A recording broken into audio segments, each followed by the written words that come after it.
Good afternoon, everyone. Thank you very much for being here today.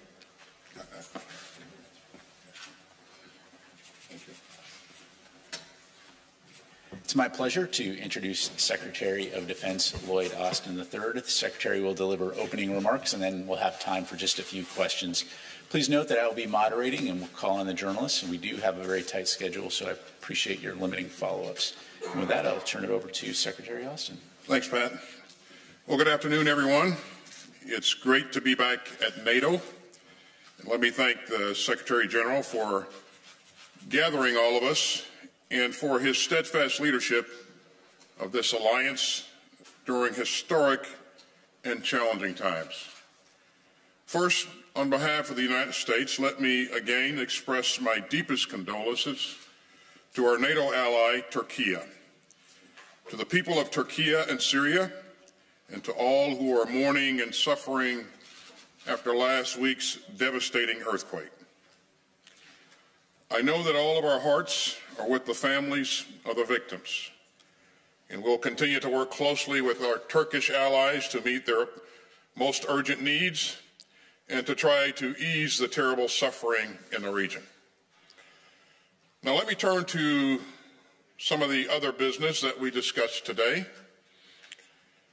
It's been nearly 1 year since Russia's cruel and unprovoked invasion of Ukraine, and nearly a year since Putin's reckless war of choice plunged Europe into its worst security crisis since the end of World War II.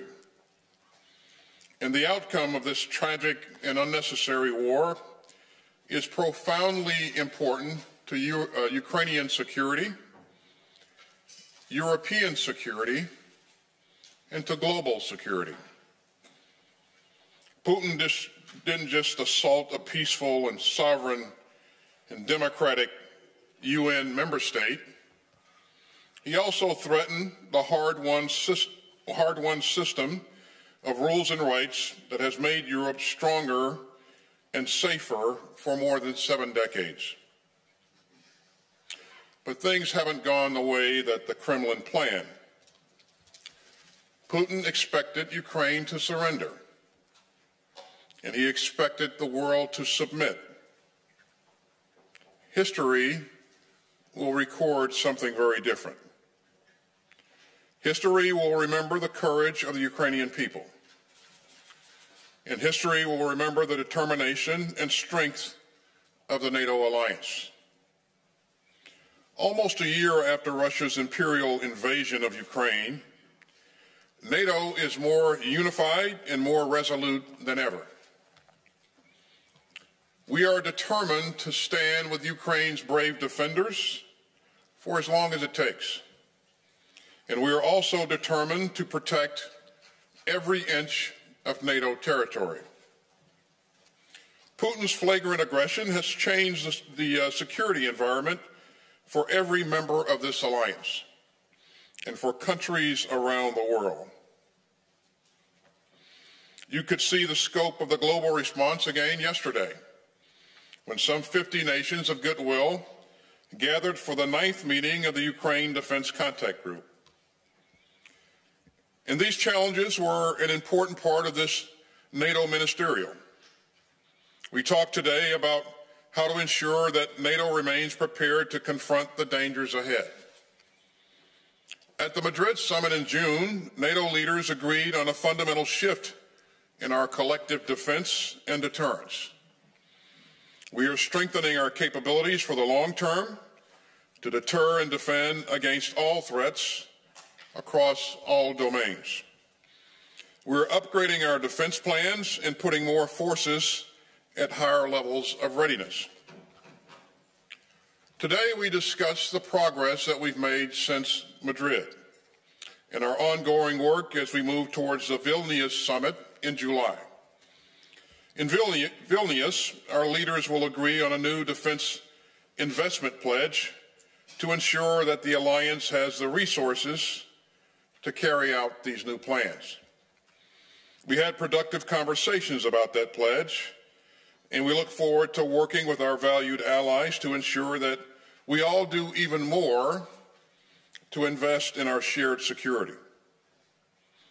We also discussed our progress in building up ammunition stockpiles and boosting defense industrial capacity. NATO allies have dug deep over the past year, and both President Biden and I are deeply grateful. But we still have much more to do.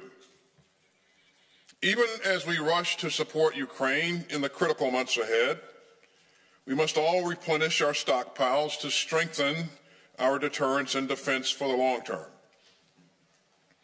Now, this alliance has always drawn strength from its shared devotion to the values of freedom, democracy, and human rights.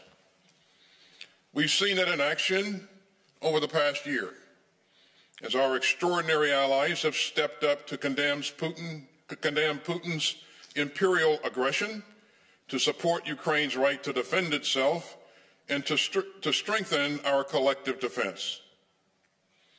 We will not be drawn into Putin's war of choice, but we will never waver in carrying out NATO's preeminent task. And that task is to defend this great alliance's people and their territory. America's commitment to that core mission is unflinching. America's commitment to Article 5 is ironclad. And we're proud to work alongside our NATO allies to defend the forces of freedom and to build a safer world. So thank you very much, and I'll take a few questions. Thank you, Mr. Secretary. Our first question will go to Tom Secretary, Red Snow. Thank you. Good afternoon, Mr. Secretary. Sir, in 1914, as troops invading France moved through this very region, those in charge of the defense in Paris scrambled to rush men and materiel to blunt that offensive. They had little time to react and threw everything they could, including taxicabs, to get what was needed into the fight to counter that offensive, and they succeeded. Now, from NATO Secretary General on down, many here have acknowledged that the Russians have either started or will soon begin an offensive of some proportion before the Ukrainians can do the same. So a similar scramble seems to be looming. Yesterday, you outlined a deep and wide range of military support pledged to Ukraine. You just mentioned it again today. But with ports jammed and railways clogged with some production off pace, how certain are you that this support will get to Ukraine in time? Or, as you just said in your opening remarks, how will history record something very differently? Thank you. Thanks, Tom. What we're seeing from Russia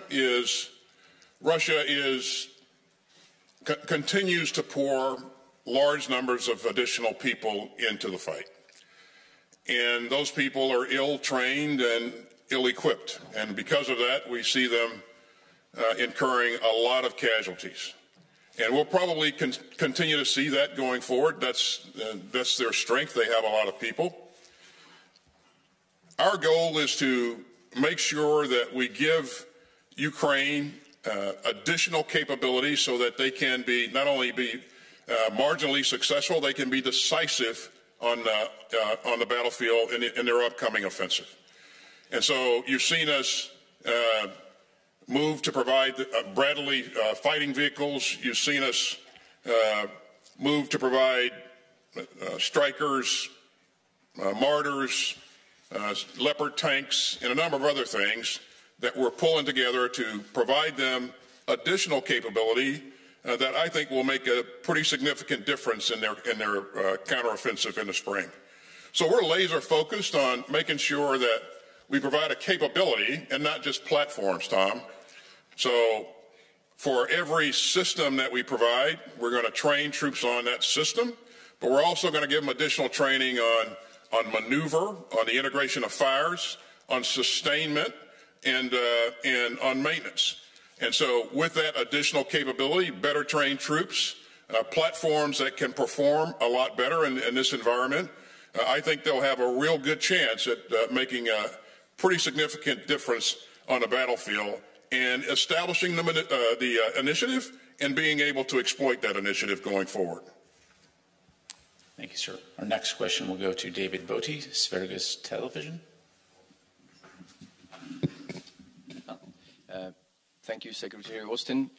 David Boati from Swedish Public Television. Regarding the accession process, do you predict that both Sweden and Finland will be members at the summit this summer? And is there something the United States can do to help make that happen? Well, I certainly hope that they will, David. And I know that all of my colleagues feel the same way. They are ready to join now. And these are two countries that are highly capable, that bring a lot of value to the alliance once they join. We've trained with them in the past. They've invested a lot in modernization, and so they'll bring a lot to the table. Now, when and how they join will be really up to the leadership of both of those countries, and I know that their leadership is leading forward, and so we'll see what happens. I won't hazard to predict. I would just tell you that I know all of my colleagues are with me in saying that we'd like to see them join as soon as possible. Thank you, sir. And our final question will go to Bill Hennigan, Time Magazine.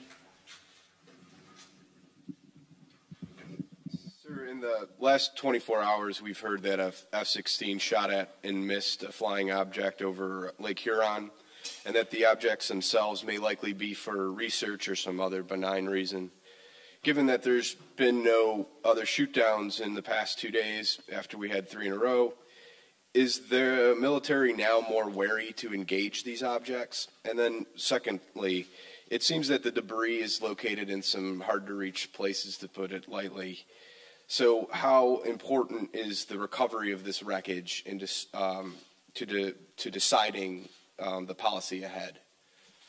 Bill, I'm not aware of any additional objects that have been reported operating in the space in the last 48 hours. So, but in terms of whether or not the debris is important, it's absolutely important, and we're going to do everything we can to recover debris if it's possible. That will help us learn a lot more about what these objects are. We're also working with other agencies, NASA, FAA, FBI, and everybody in the community who may have an interest in operating in this space to learn more about what these could have possibly been. And so I would just tell you that the safety and security of the American people, that's the thing that's most important to me and to everybody on the DoD team and throughout the interagency. So we're going to continue to drill until we learn as much as we can about what these objects are and why they were operating in those spaces. We will always err on the side of caution, but again, there's a lot to be learned going forward. So, thank you very much, sir. Ladies and gentlemen, that is all the time we have for today. This concludes our press briefing. Thank you.